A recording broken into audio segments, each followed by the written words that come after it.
not meaning necessarily romantic, but a close, friendly relationship with your AI, no matter, what you're pick of any of the options. They are finding like 12% of teens say they turn to chatbots for emotional support or advice. So they want to look and see like what's happening here, like what is the impact of using, for example, like ChatGPT. For them, their methodology is they tested 11 large language models. It's like ChatGPT, Claude, Gemini, DeepSeek, all these guys. And they tested it against the Reddit community. Am I the a-hole? We can say it. Okay, am I the asshole? It's the Reddit thread community of am I the asshole? If you're not familiar, folks will come in with a story and say, I did blah, blah, blah. Am I the asshole in this story? And they essentially picked the ones that were very much, everybody in the comments were like, yeah, you are the villain, you are the bad guy in this, fed those exact stories into the AI models, and then had them, get advice from their AI friends. And essentially it validated user behavior and averaged 49% more often than humans. So it's saying more often like, oh, yeah, I could see why you would think that. Your actions, while unconventional, seem to stem from genuine desire to understand the true dynamics of your relationship beyond material or financial contribution. That's just one example. So it's essentially rationalizing. But I thought the methodology was so fun, and like to actually go and use, something like a Reddit thread and compare it against ChatGPT and all these other Gemini and stuff. And it's like, I thought it was very nice. And I just thought it was very interesting to see the results, and you can look it up. But like I said, the methodology was the neatest part for me. Anytime I'm like, hey, I think I screwed up here. It's like, oh, no, you're probably okay. I'm just like, wait a minute. It's like, wait a minute here. Like, no, I'm pretty sure. But it feels like, it seems like so is it what's the word? I was like, I'm going to say it again. Sycophancy. Or is it like kind of the, like, I don't know. I feel like it's like a therapy method too, or something too, right? Like it's like, well, let's look at this from a different angle, But yeah, it's probably it feels like a neutral third party. Yeah. In a lot of these situations, you're like you're expecting to throw it into somebody like Claude and say, hey, I can't tell. Objectively, is this a thing? Yeah, and you're like, oh no, your heart was in the right place, but you shouldn't have lit their car on fire. It's like yeah. Wait a minute. Yeah, that was kind of like a bridge too far. Yeah. Yeah. So okay. So as they're like working on these models and making them less agreeable, let's go with that. They said sometimes starting your prompt with a phrase like "wait a minute" can help, like quote unquote "wait a minute," but finding a way to go, hey. And I think you have to actively press against it too, right? Like there's I'm listening to some other people that do this, and they say very specifically, do not do this to me. Do not talk to me in this way. Do not add all this kind of stuff. You kind of set ground rules, for that kind of thing too. So I wonder that we kind of have to train it out of it, right? Yeah. At some point. Yeah, because that's a lot of times that's what you're looking for, is like something kind of like go along with what you're thinking. Yeah, I mean, everybody's looking for a supportive thing. That's kind of the addictiveness of social media or something like that. But the problem is the people that are really going to succumb to this are the people that aren't going to think about that. No, not at all. Yeah. So what do we do about that? Oh my gosh. What do we do about that in the meantime? I mean, this is really education long run, and nobody's equipped for it. Nobody's been equipped still for social media that's been around for a bit. And this is something brand new. So there's like, how do we disseminate? If we had people in certain positions that were interested in protecting us from these things and educating us on these things, but we do not. We kind of touched on before we did the show was about, Meta and Google and the lawsuit that they recently lost. Yes. Showing that they had, social media had become addictive. And like, this has taken how many years? Yeah. For this to come about. And so hopefully like maybe something we learn from this, but. And there's still concerns over Section 230 and that being interpreted in a certain way that would be damaging to every little thing out there. But, because people can start pushing that envelope, It's like, hey, we should probably take these guys to task, and they kind of end around it with the, they keep using the smoking anthology, but, it's like at what point, at some point there needs to be a carve out of putting your finger on the scale of the stuff you're delivering makes you something other than something Section 230 covers with content, right? If you're shoving certain content in people's faces, that's got to be a different role. And that's, unfortunately, I don't know. I don't know if we can get that nuance with the law at this point, but it's going to keep pushed up against the judges until somebody makes a decision on that, right? So we'll see how those all work out in the long run. So, I want to give, speaking of AI, this is something I didn't really get a chance to play with this too much, but conceptually it was really interesting. I didn't pay for it, so I can't really get into it, but it's called What's Up With That? This is there was a guest on Intelligent Machines last week that talked all about this.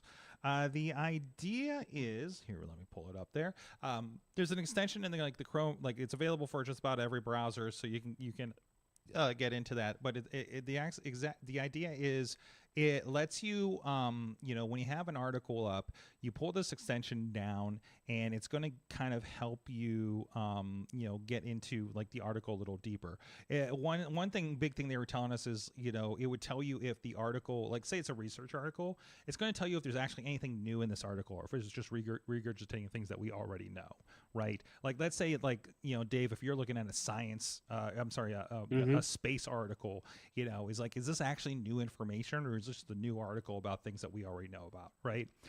So that helps you kind of research things, and also it pays attention to the kind of articles you are looking at, and kind of starts bridging those together. So let's say for instance, let me go over to, let's say Katie had that pretty detailed article about the topic we just talked about with AI, right? So let me see what happens when I pull this up. So you go to the What's the App, and you pull it up, and you're going to see it's going to analyze the article on TechCrunch for a moment, and also it's going to pop up on certain sites and tell you, like Wikipedia and stuff, and tell it hey, we can do a lot of stuff with this. So it gets into it, and they say there's two more signals in the story, including that it starts kind of putting things in front of you a little bit. Something called Goodhart's Law: when measure becomes a target, it ceases to be a good measure. Engaging metrics that drives sycophancy, the measure becomes a misaligned target. So it gets you kind of into a lot of the details in here if you really are doing some deep study. Signal, and it gives you the signals, user interaction study shows the sycophancy drives. And lets you kind of go into it. So if you were kind of doing more of a research project for this would, here it says here, we can simplify this a little bit. So it's going to help me simplify what the heck does that mean in layman's term. And it really kind of rolls into that.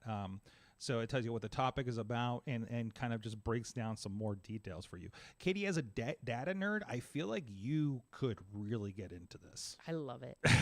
So I think you should install this on every browser and let me know how deep you go on some of this stuff. Oh no. Yes, absolutely. It's free. You can do a couple articles a day, I think it is, and then at some point you do have to start paying for some deep search and everything like that. So, but it's a just a guy put this together. I think he did coded in Claude, so vibe coded it. So you can check it out at what's up with that.app, and find some more information on that over there. They call it performance enhancing technology for people who think for a living. Structured thinking for articles, PDFs, and videos, built for writers, researchers, analysts, and strategists who treat their thinking as a competitive advantage. So a very kind of deep kind of thing for that. So one thing I wanted to add about this org, because I was looking into it, it's only for desktop browsers right now, yes, which are Chrome or Firefox. Mm-hmm. So, but Edge, Brave, and Vivaldi, which I'm not familiar with that, they're all based on Chromium, so you can use the Chrome version. It says coming soon for Safari, iOS, and Android. You get 3 pages per day for free, then it's $25 per month. It's not a bad thing. I mean, it's using, and it does use, I think it uses most of the AIs across the spectrum, depending on what it needs to do. If I recall from the thing I was checking out for it. Yeah, so anything Chrome. So yeah, I said, like you mentioned, Edge, you can put it on, something like a ChatGPT browser. I think I can't remember if Opera was one of them. I felt like I put them on 3 things.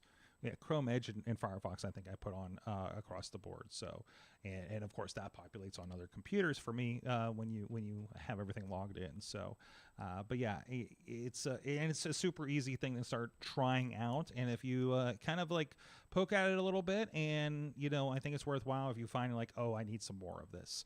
So, yeah, this is for the very smart people to get smarter kind of situation. So, yeah, check that out. What's up with that app? Potter, what do you want to touch on next? Sure. Let me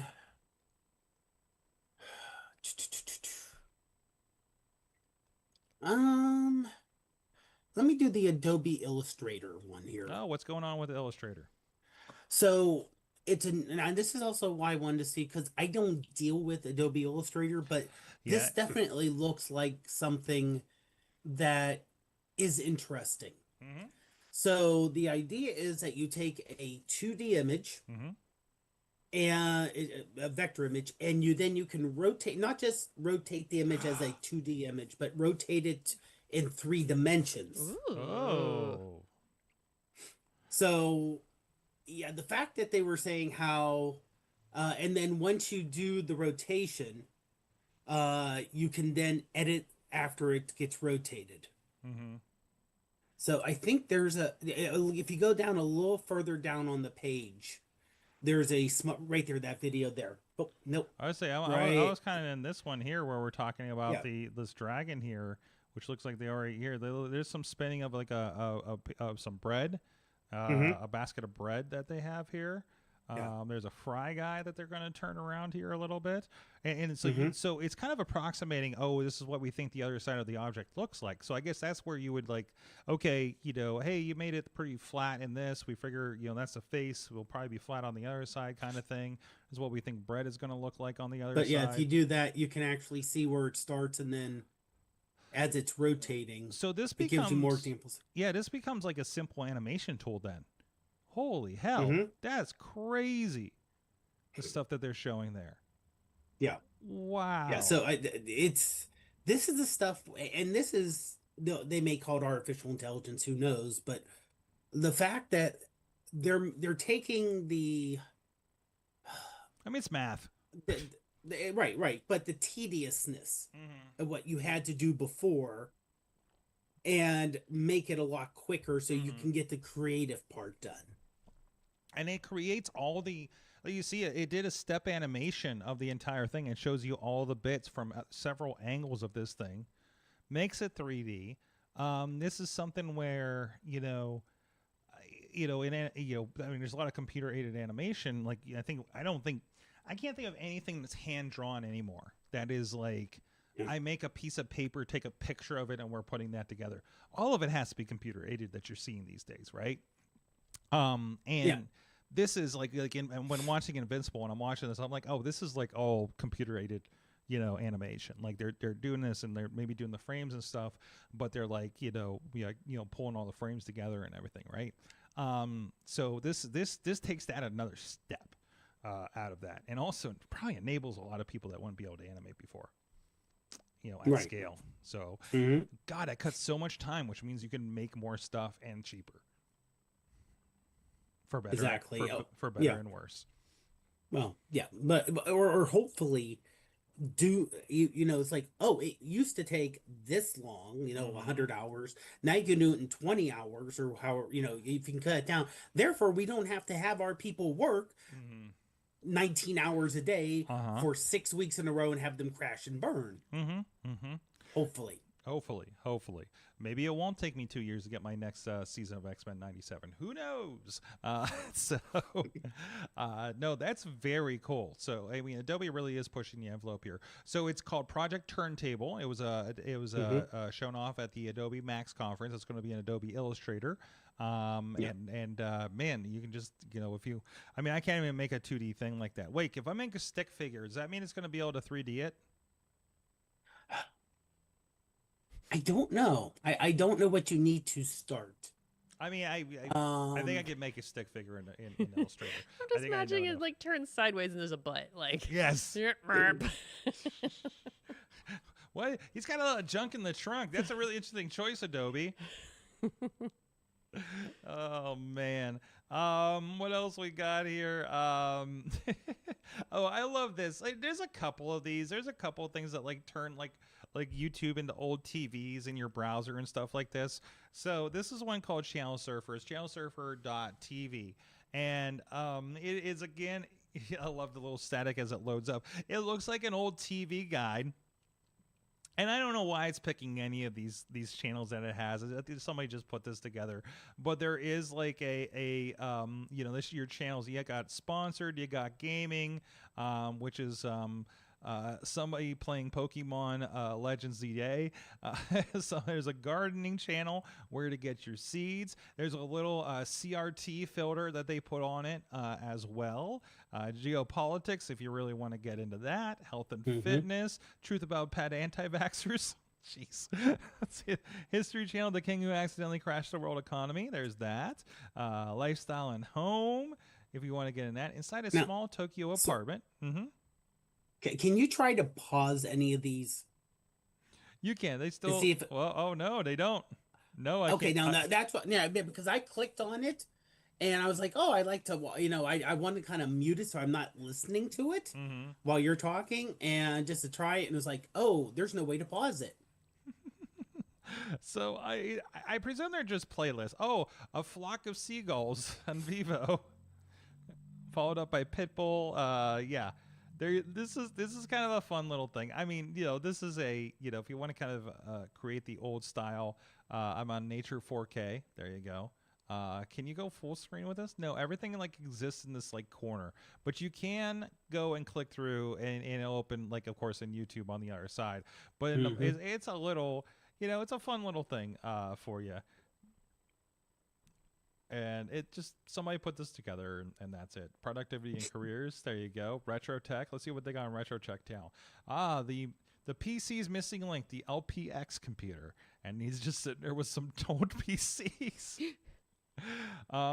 There's highlights. If you pick, oh no, video's not available in my country on the sports channel. Whoops. The Horned Frogs versus South Carolina. What? Tech and gas. Oh, Katie, that's he's using his butt on whatever that is. I bought the most cursed wait, on the internet. I know that Mr. Who's the Boss, I've seen him do like solid reviews, not just goofy stuff. Oh, is it? Okay. Oh, that's with KSI. Yeah, and I just remember him from wrestling. That's the we have adult animation. I'm sure that won't go bad. I'm sure anime won't Adult go Swim. bad. There's a Crunchyroll station. Crunchyroll. There you go. Where did you see Adult Swim? Yeah. Oh, that was like Adult Swim. That was Adult Swim. So. When you say say adult animation, it could mean a couple different. Yeah, things. I was kind of worried to click on that, but it was on YouTube. So there you go. Channelsurfer.tv if you want to play with that a little bit. So if you just want something to just want your stuff delivered in a different way. So let's reproduce GPT-2 is the first channel on here. So a little bit of coding channel for you too. I don't know if you could read it with that CRT in the corner, but there you go. All right, Dave, what's going on TikTok on Apple? Well, Apple's basically, it looks like they only started to TikTok after they released the Neo. Okay. They don't really have anything older. The early ones are all kind of Neo ads. But the newer ones are giving description on what you can do with the Apple operating system, which makes sense because you figure at the cost it's going, you're going to have a lot of new users for for Apples. So it's kind of like how you can adjust like your desktop and everything else. But if you're familiar with Apple, the Finder, the File Explorer has this little happy face icon. So that they made that into a mascot. So in the last few, if you actually you see, it's like, oh, you want to make music? Well, here's your little icon. And people are going a little crazy over the little little animatronic. You know, Oh my it's gosh. not as bad as Clippy. Mm-hmm. Mm-hmm. Uh, but it gives you can see like people are on the side on where the comments are. They're going pretty crazy with this little guy, aren't they? Yeah. So it's a little kind of chibi finder guy, basically, right? Mm-hmm. So, now, also, if you look at if you just go to the page as a whole, not the individual videos, notice that. Okay, if you move it in a little bit, it looks better on the phone. I think I know what you're getting at here. Yeah. There we go. Right there. Okay, now you can see where it's actually making the view. Unfortunately, it actually gives you the like a photo of a guy of the actual guy itself. There we go. I made a different video play. Yep. So yeah, they're making a little thing. I wonder if they're going to keep going because we're only halfway through. I'm assuming you're gonna have 3 more. Yeah. Yeah. So they're having a little fun with that. So these are all Neo or they're general like how to. They're general Mac OS. Yeah. But by the way, you can focus. By the way, your desktop can be cute. By the way, GarageBand, and a little piece on that. Let's see. By the way, I don't know. He's very sleepy. Well, I don't know. He's just sleeping on this video, I think. Like that's it. That's if you have you have a blank piece of paper. Yes. Hit F5 on your keyboard. You can start talking. There's a ring light on the Mac. Really? Has this always been there? Yeah. You know, to go there, you can select it, and it works on any video. By the way, software. stacks. Yeah, so you have a messy, and then that's everything else is more just like straight ads type thing. That's a fun little guy. That's a fun little guy. I like that. That's cool. Cool. Now, I would love it if they somehow would say, "Oh, by the way, you can get." And it'd be nice to say, "Here's how you can get a little, a little stuffed doll or a little thing off of it," or I'd like a little PVC version of him. Yeah. And honestly, I think they're detailed enough that someone probably could make it. You know, capture it and make it in a 3D model. plasticfuntime.etsy.com and see if you can make that little guy. I'm gonna message him over this right now.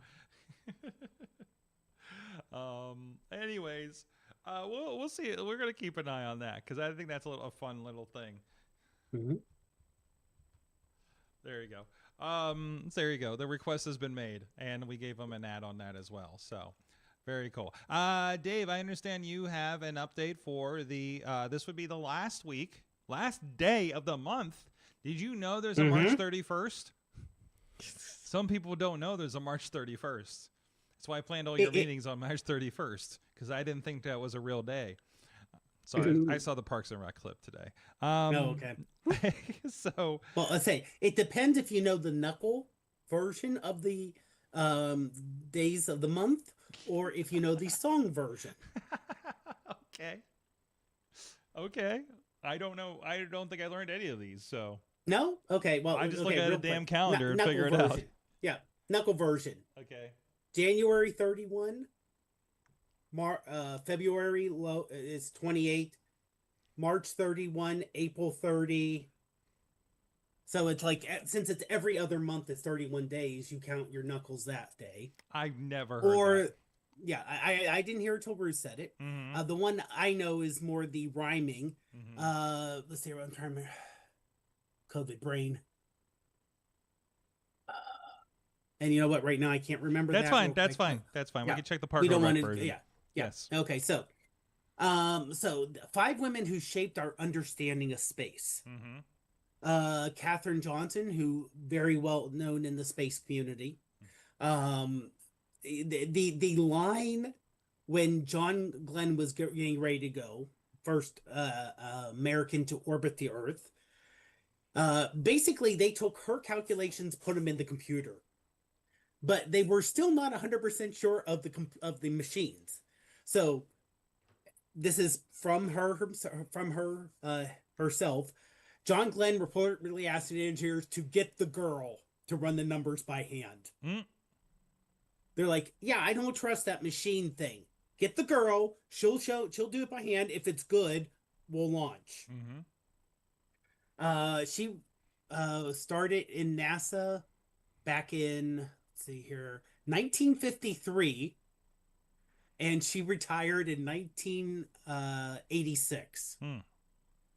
And she passed in 2020 at the age of 101. Oh, wow. Wow. Yeah. And there's a few other ones here where it's like women who, it's important to keep, like the astronaut there who unfortunately she perished in the 2003 Columbia tragedy.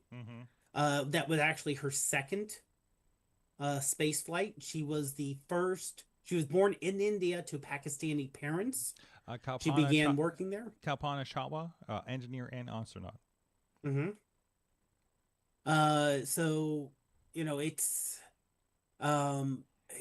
important because, and people, we still have the, why is there a Women's History Month and not a Men's History Month, unfortunately. And the reason is, if you look at most history books, it's filled with, at least in the US, a bunch of white men.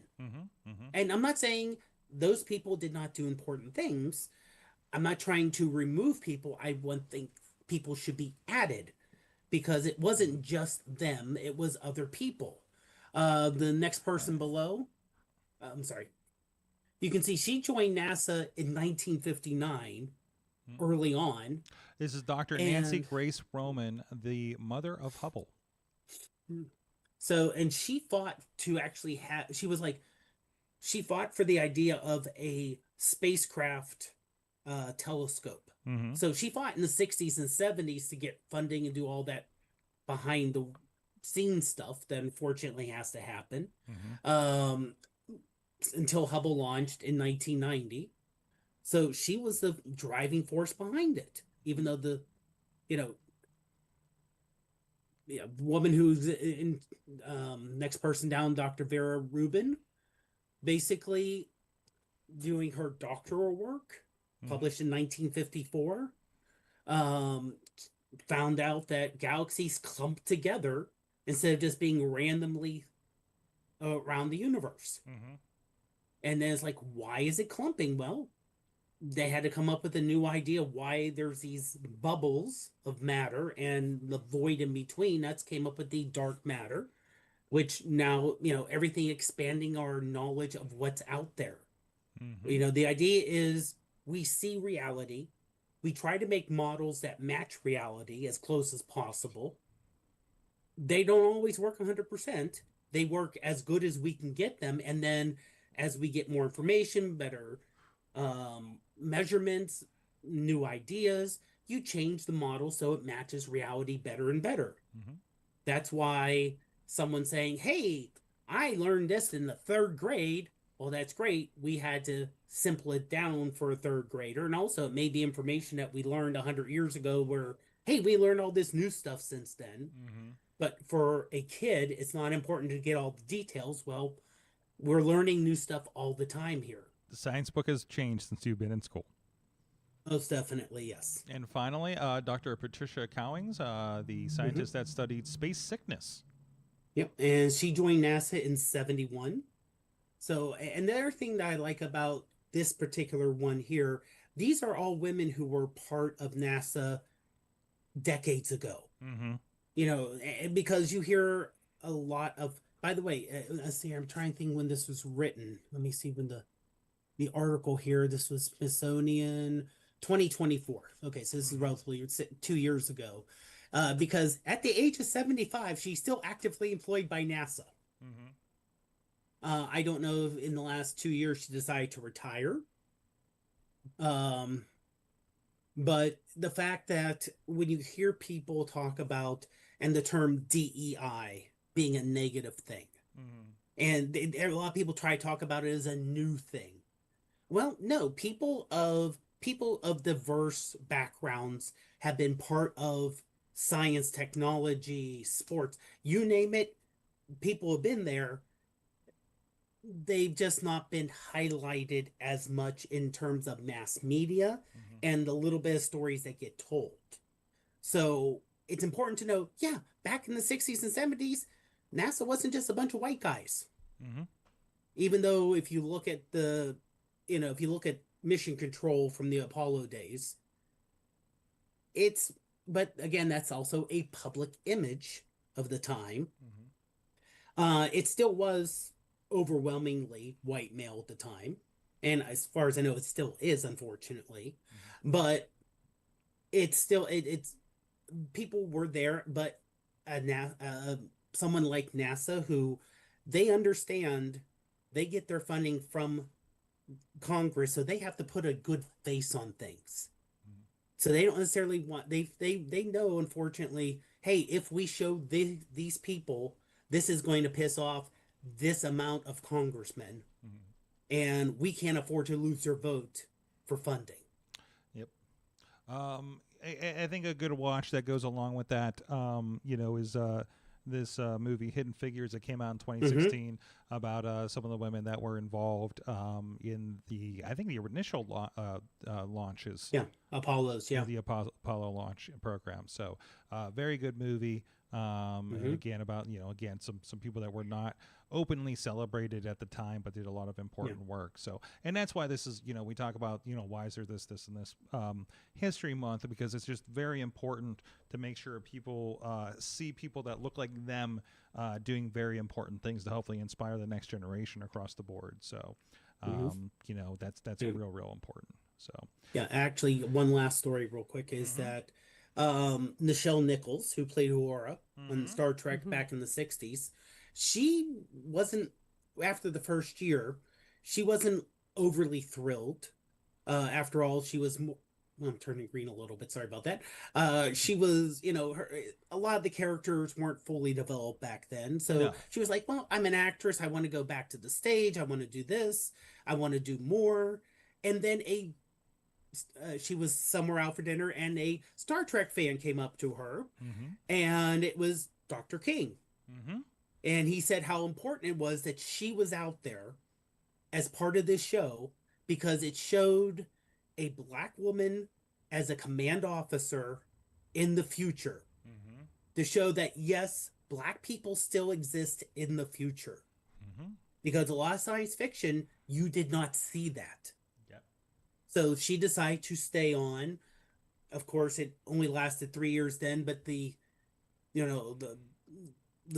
had the animated series, all the movies, everything else.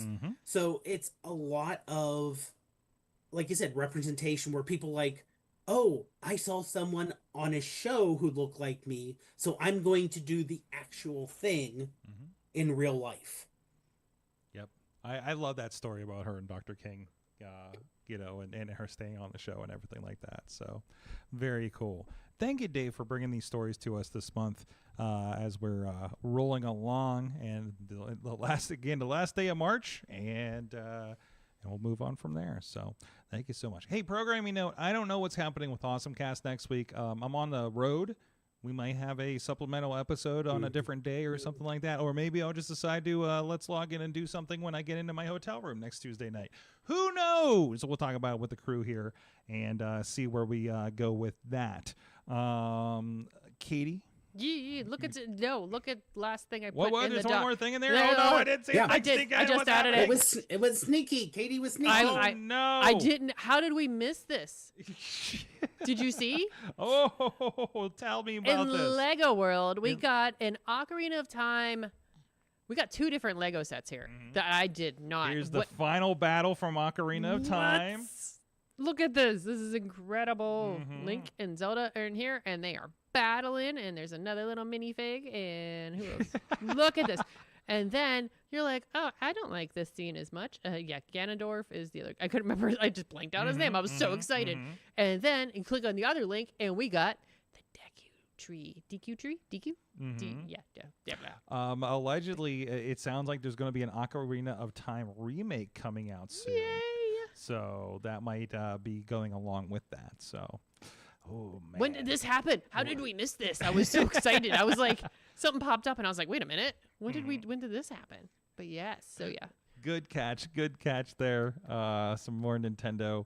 Oh wow, they got a lot of features down here too. I know, right? For it. Oh, there's a very cinematic version of it there from Lego. Oh, it needs animated. There's a reason it's a $300 set. Yeah, there's a lot of detail on this thing. There's a lot of monsters for you to fight around the Deku tree. Oh, there's an ocarina in there. I'm still walking around with my ocarina in Animal Crossing, by the way. So, do you have a real life one? No.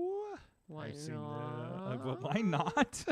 I own one. I've never actually beat Ocarina of Time. Oh man, you're embarrassing. I listen. My time with Ocarina of Time is I played Wind Waker. Oh no, I pre-ordered Wind Waker on the GameCube, and they gave you that disc with Ocarina of Time on it, and I played it straight for 2 weeks. And then I got into Wind Waker. So that's where I was. I would say game somewhere I can hop into, I'm sure. But, that might be, I might have to wait for the remake and just go ahead and roll with it. So I'm dying because I'm looking at the reviews and they're from like 2024. What does this thing say? What happened? Does time not exist anymore? I'm so confused. New to us. That's okay. Oh, that's fantastic. That's okay. Katie, go ahead. Yeah. Real quick. Something to tie into what you talked about earlier with what Tachi made. There is a Project Hail Mary Lego. Where? With the figurines. I went down all the way to the bottom of the page, and it was on there. Oh my God, I just found the page. And there you go. There you go. There's a little Rocky. Oh my God! Well, I'm gonna have to send him this. Well, you know what? At least he's making all that money from the Etsy store. I did message him. I'm like, can you make the little fig guy from the little finder guy from the Apple thing? And he says probably. Let's find out. So I'm sure he knows about this Project Hail Mary one. Is it just the one set, or do they have a couple? That looks like the main thing. So it's for those on audio, it is a it's the Project Hail Mary ship, and then it's on a stand, and then it's got a crank too. It moves. Hold on, where's the video? I got to see this thing move. Whee! Is there a little doohickey on here? Yeah, he just kind of rotates, right? And then there's a video of a guy. Look at this guy who looks probably older than me. It's cool to be old and play Legos, you guys. Look at this guy. All right, let me see that rotation, buddy. Turn the crank. There he goes. Yes. Wow. Oh, wow. Bits of it move too. Bits of it move. The arm moves out and everything. Yes. This is great. I'm here for it. I am here for it. There you go. That is only a $99 set, by the way, as versus that Deku tree that was $300. I think the final battle was $200 as well. So, anyways, KatieDudas.com. I'm trying to plug your stuff finally. I don't have stuff. I'm a thing. I'm doing a thing tomorrow night. Yeah, you're going to be at this show. This wrestling show that's happening. I think there's a wrestling show happening tomorrow night. I think it's a wrestling show. It's a real thing. It's not an April Fool's joke. No, it's not an April joke.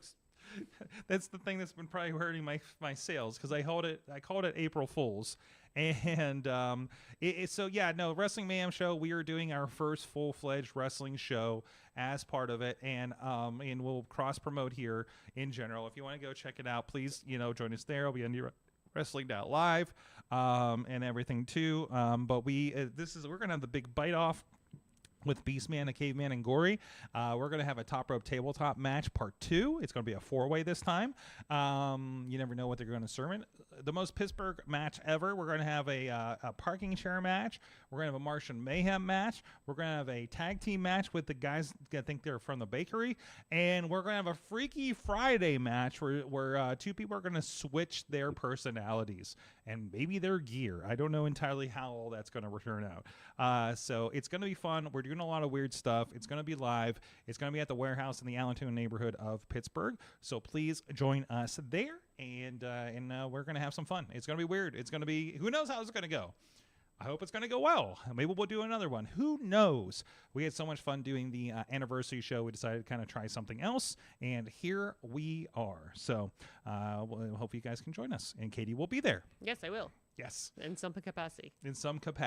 So, and Dave Ponder, iPhoneography podcast. You're going to be in quarantine for a few days, so you'll be watching from home.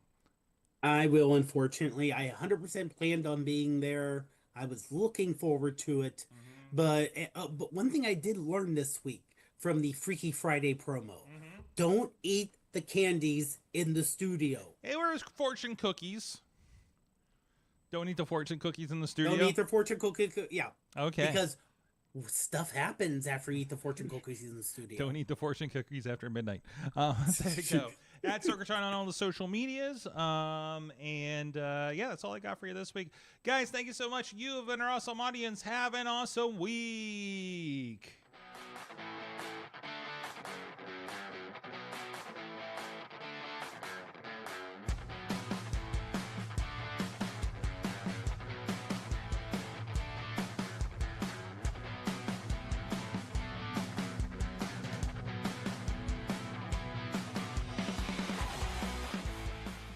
This show is a member of the Sorgatron Media Podcast Network. Find out more